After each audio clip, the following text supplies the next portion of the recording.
ओम शांति 17 सितंबर 2023 प्रातः मुरली। ओम शांति। अव्यक्त बाप दादा रिवाइज 13/12/95 मधुबन। व्यर्थ बोल, डिस्टर्ब करने वाले बोल से स्वयं को मुक्त कर बोल की इकोनॉमी करो। आज बाप दादा चारों ओर की आत्माओं को आप सभी के साथ देख रहे हैं। चारों ओर के बच्चे आकार रूप से बाप दादा के सामने हैं। डबल सभा, साकारी और आकारी, दोनों कितनी बड़ी सभा है। बाप दादा दोनों सभा के बच्चों को देख हर्षित हो रहे हैं, क्योंकि बाप दादा हर एक बच्चे को विशेष 2 रूपों से देख रहे हैं। हर एक बच्चा इस सर्व मनुष्य आत्माओं के पूर्वज सारे वृक्ष का फाउंडेशन है, क्योंकि जड़ से सारा वृक्ष निकलता है। और दूसरे रूप में पूर्वज बड़े को भी कहते हैं। तो सृष्टि के आदि में आप आत्माओं का ही पार्ट है। इसमें बड़े ते बड़े हो, इस कारण सर्व आत्माओं के पूर्वज हो। साथ साथ ऊंच ते ऊंच बाप की पहली रचना आप ब्राह्मण आत्माएं हो। तो जैसे ऊंच ते ऊंच भगवत है, वैसे बड़े ते बड़े पूर्वज आप हो। तो इतने सारे पूर्वज बच्चों को देख बाप हर्षित होते हैं। आप भी हर्षित होते हो कि हम पूर्वज हैं। उसी निश्चय और नशे में रहते हो। तो बाप दादा आज पूर्वजों की सभा देख रहे हैं। आप सभी जो भी बाप के बच्चे हो, माया से बचे हुए हो। बच्चे का अर्थ है बाप का बनना, अर्थात बच्चे बनना। तो माया से बचे हुए बाप के बच्चे बनते हैं। आप सभी माया से बचे हुए हो ना, कि कभी चक्कर में आ जाते हो। कहते हैं ना, ऐसा भी चक्र भी होता है जो बहुत तरीके से निकलना होता है। तो कोई भी माया के चक्रव्यूह में फंसने वाले तो नहीं हो। क्या कोई चक्कर है? बचे हुए हो? हाँ जी। ऐसे नहीं करना कि यहाँ हाँ जी करके जाओ और वहाँ जाकर कहो ना जी। जब एक बार चक्कर से निकलने का रास्ता, यह विधि आ गई, तो भी फंसने की तो बात ही नहीं है। माया को भी अच्छी तरह से जान गए हो ना, कि कभी अनजान बन जाते हो। फिर कहते हैं हमको तो पता ही नहीं पड़ा कि ये माया है, क्योंकि आजकल का फैशन है, भिन्न भिन्न फेस बहुत पहन लेते हैं। अभी अभी क्या बनेंगे, अभी अभी क्या बनेंगे। तो माया के पास भी ये फंसाने के फेस बहुत हैं। उसके पास बड़ा अच्छा दुकान है। जिस समय जो रूप धारण करना चाहे उस समय कर लेती है। और अगर जाने अनजाने फंस गए तो निकलने में बहुत टाइम लगता है। और संगम का 1 सेकंड व्यर्थ जाना, अर्थात 1 वर्ष गंवाना। सेकंड नहीं, आप सोचो संगम युग कितना छोटा है। अभी तो डायमंड जुबली मना रहे हो, और इस थोड़े से समय में जो बनना है, जो जमा करना है, वो अभी बन सकते हैं। तो बाप दादा देख रहे थे कि बनने का समय कितना थोड़ा है, और बनते हो सारा कल्प।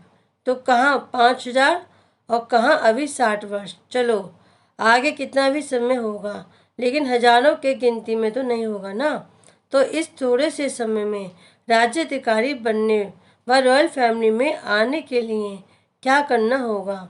वैसे संख्या के हिसाब से सतयुग में विश्व का तखत सभी को तो मिल भी नहीं सकता। मानो पहले लक्ष्मी नारायण तो तखत पर बैठेंगे, लेकिन जो पहले लक्ष्मी नारायण की रॉयल फैमिली है, उन्हों को भी इतना ही सभी द्वारा स्नेह और सम्मान मिलता है। तो अगर पहली राजधानी के रॉयल फैमिली में भी आते हैं तो पहला नंबर है, चाहे बड़े तखत पर नहीं बैठते, लेकिन प्रारब्ध नंबर 1 के हिसाब से भी है। नहीं तो आप सभी लोगों को त्रेता तक भी तखत थोड़ी मिलेगा। लेकिन विश्व राज्य अधिकारी का लक्ष्य सभी का है ना, कि वहाँ भी एक स्टेट के राजा बन जाएंगे। तो पहले नंबर के रॉयल फैमिली में आना, ये भी श्रेष्ठ पुरुषार्थ है। कोई को तखत मिलता और किसको रॉयल फैमिली मिलती है, इसको ही गुह रहस्य है। तो सदा संगम पर बाप के दिल तक नशीन स्वतः और सदा रहता है, कभी कभी नहीं। जो सदा आदि से अंत तक स्वप्न मात्र भी, संकल्प मात्र भी पवित्रता के व्रत में सदा रहा है, स्वप्न तक भी अपवित्रता को टच नहीं किया है, ऐसी श्रेष्ठ आत्मा तख्त नशीन हो सकती हैं। जिसने चारों ही सब्जेक्ट में अच्छे मार्क्स नंबर लिए हैं, आदि से अंत तक अच्छे नंबर से पास हुए हैं, उसी को ही पास विद ऑनर कहा जाता है। बीच बीच में मार्क्स कम हो गई, फिर मेकअप किया है, मेकअप वाला नहीं, लेकिन आदि से चारों ही सब्जेक्ट में बाप की दिल पसंद है, वो तखत ले सकता है।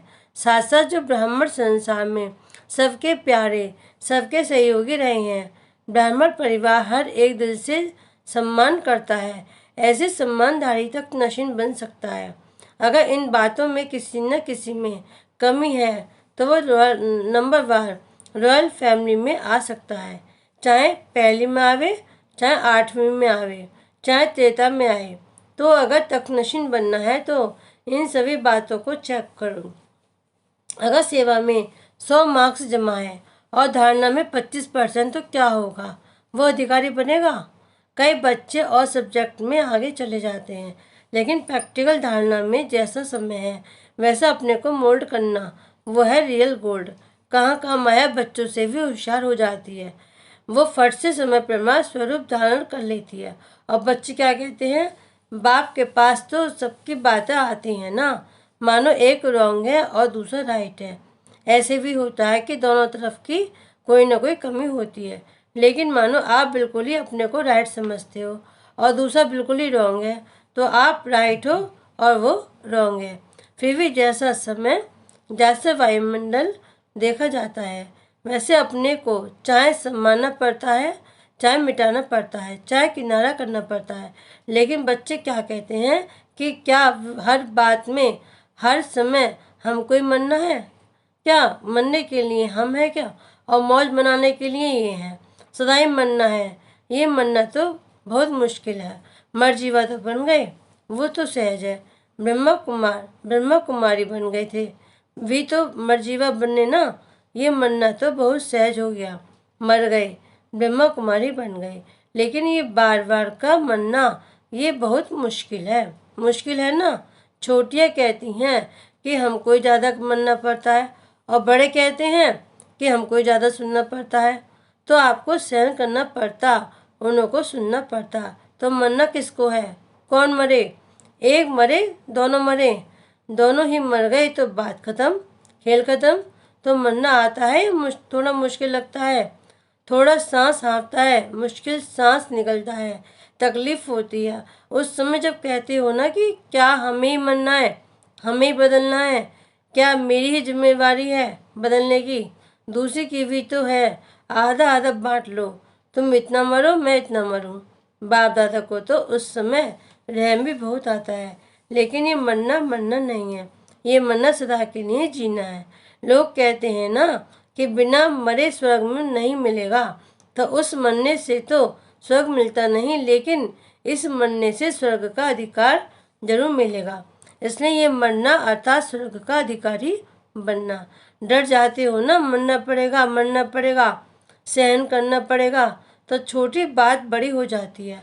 आप सोचो कोई भी डाकू था, चोर है, लेकिन नहीं, आपको डर बैठ गया कि डाकू है, चोर है, तो भय से क्या होता है, भय से या तो हार्ट ऊपर नीचे होगी या ब्लड प्रेशर नीचे ऊपर होगी, डर से होता है ना, तो डर जाते हो। मरना बड़ी बात नहीं है, लेकिन आपका डर बड़ी बात बना देता है।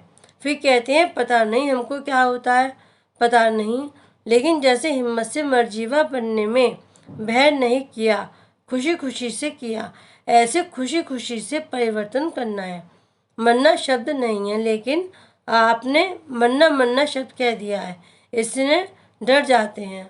वास्तव में ये मरना नहीं है, लेकिन अपने धारणा की सब्जेक्ट में नंबर लेना है।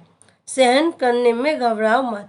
क्यों घबराते हो, क्योंकि समझते हो कि झूठी बात में हम सहन क्यों करें, लेकिन सहन करने की आज्ञा किसने दी है, झूठ बोलने वाले नहीं दी है ना। कई बच्चे सहन करते भी हैं, लेकिन मजबूरी से सहन करना और मोहब्बत में सहन करना, इसमें भी अंतर है। बात के कारण सहन नहीं करते हो, लेकिन बाप की आज्ञा है सहनशील बनो, तो बाप की आज्ञा मानते हो, तो परमात्मा की आज्ञा मानना ये खुशी की बात है ना, कि मजबूरी है। तो कई बार सहन करते भी हो, लेकिन थोड़ा मिक्स होता है, मोहब्बत भी होती है, मजबूरी भी होती है।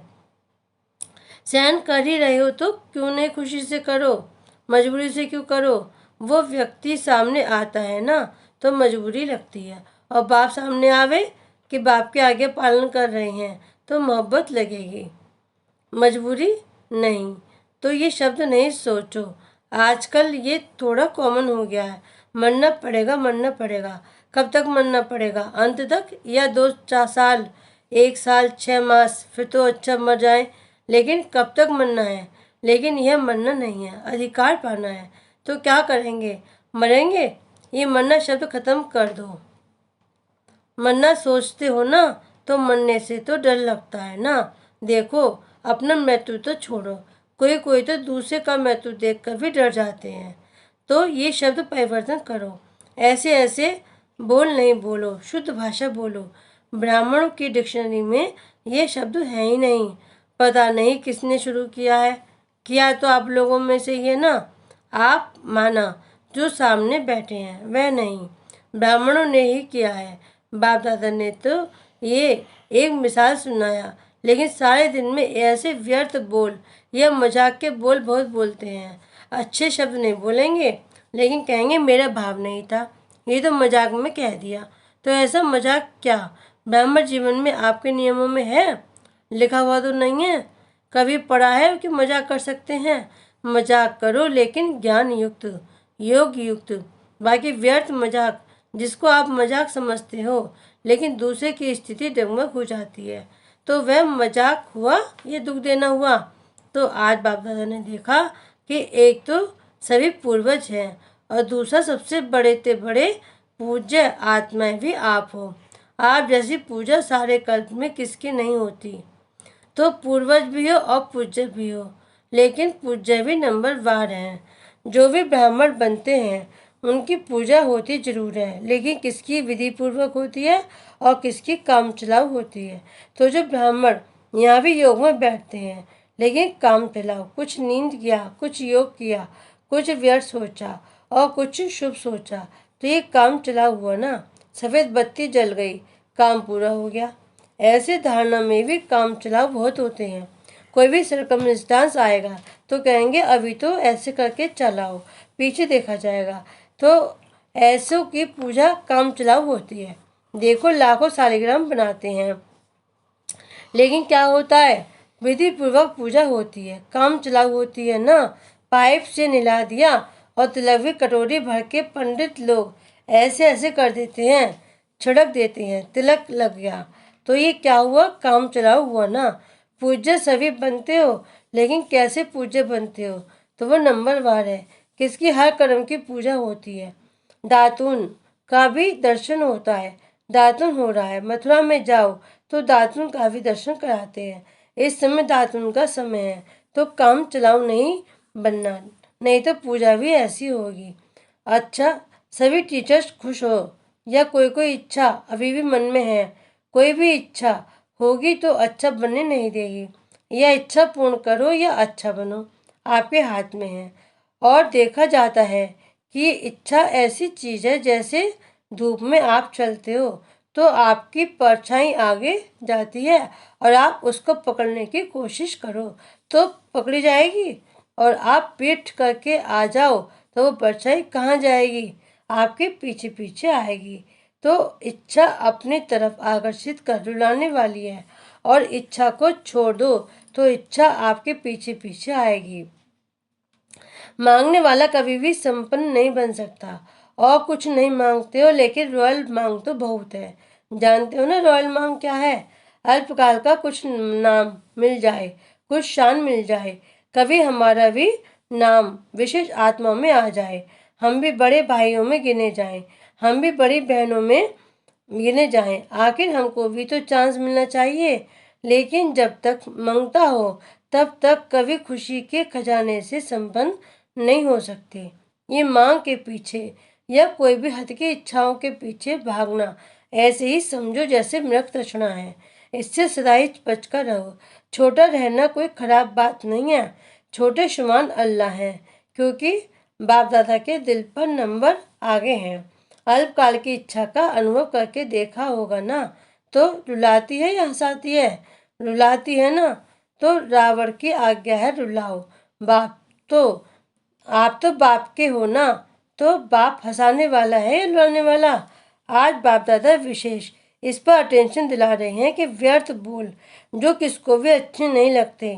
आपको अच्छा लगता है लेकिन दूसरे को अच्छा नहीं लगता, तो सदा के लिए उस शब्द को समाप्त कर दो। ऐसे सारे दिन में अगर बाप दादा अपने पास शब्द के बच्चों के नोट करें तो काफ़ी फाइल बन सकती है।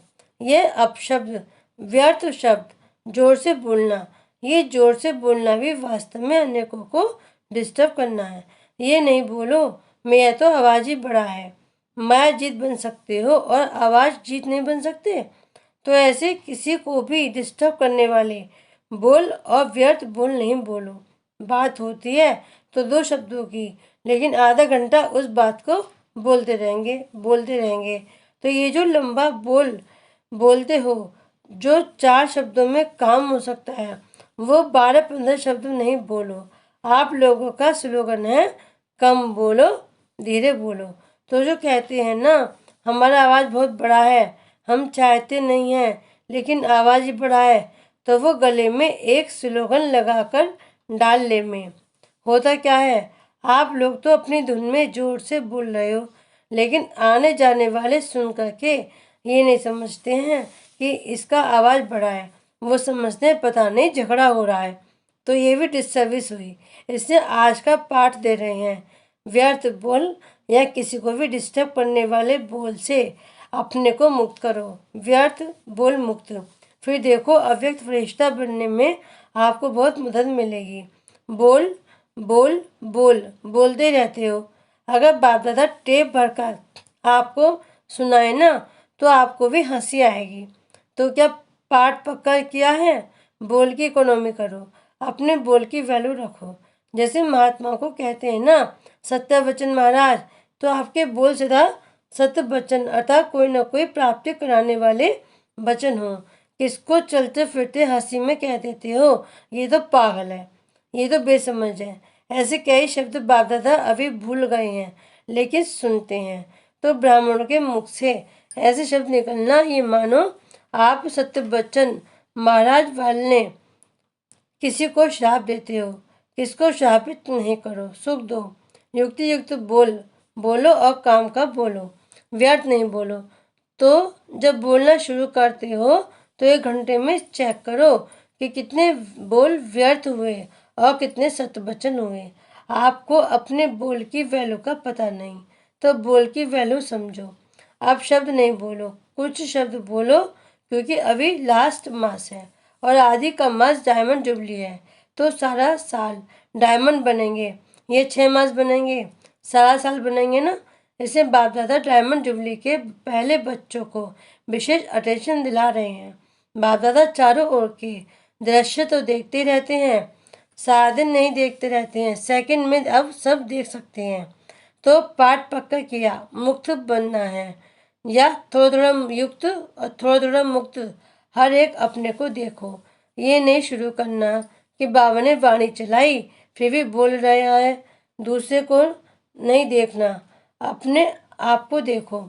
मैंने बाप की श्रीमत को कितना अपनाया है, अभी तो 1-2 को देखते हैं, ये कर रहा है, लेकिन जब अधिकार मिलने में वो नीचे पद में आ जाएगा तो उस समय आप साथ देंगे, उस समय देखेंगे, उस समय नहीं देखेंगे।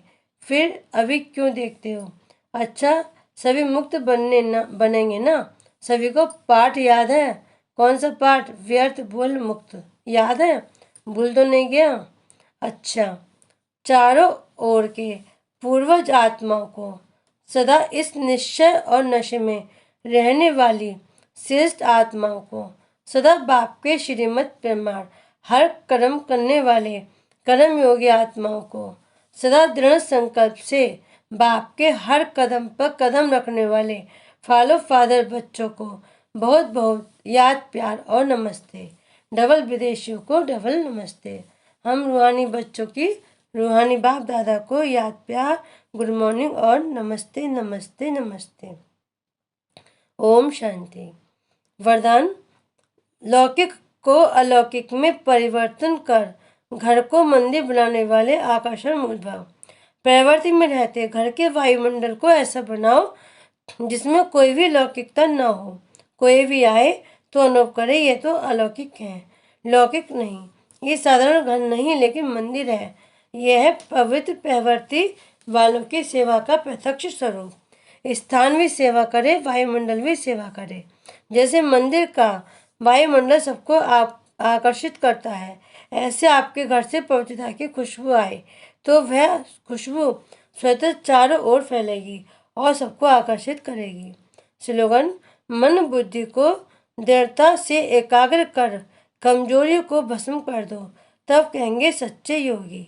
सूचना: आज अंतर्राष्ट्रीय योग दिवस, तीसरा रविवार है।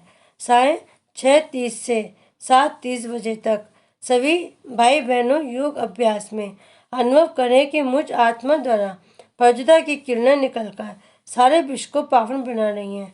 मैं मास्टर पतित पावनी आत्मा हूँ। ओम शांति।